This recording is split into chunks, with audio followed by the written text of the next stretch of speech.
Hey everyone, this is Christy De La Cruz, and I'm coming to you with a mini episode of things that I got wrong as a new manager. So, talking a little bit about my mistakes when I was newly appointed or promoted as a manager in a very large medical device company where I managed a group of clinical research professionals that were located in international locations.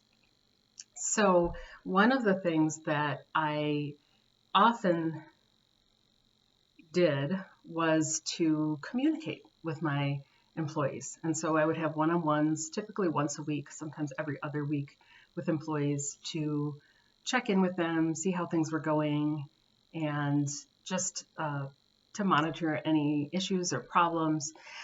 I was very fortunate to work in a group of professionals who were very self motivated and driven.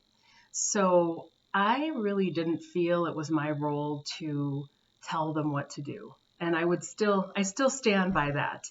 I think that professionals are able to really decide what they need to do, and they need support from their manager rather than being told exactly what to do. However, there were times where I went to the point of being too hands off with my direct reports. And if I wasn't communicating as regularly with them, I would find that issues would build up over time. And so if I didn't meet with them at least every other week, just to touch base, see how things were going, make sure there weren't any problems, or even just be available to them, just to check in, ask how they were doing. And now that we're in a virtual workplace and virtual workspaces a lot more, I think this is a problem or an issue that managers might face is, I want to be hands off. I want to just let my employees do their thing. And that is awesome up to a point. You still have to be available to your employees so that when something comes up or they just need to visit with you for 15 or 20 minutes. It doesn't even have to be a long amount of time, that they can reach you when they need you. So the first mistake, I guess, was not knowing how to show up and be fully available when they needed me.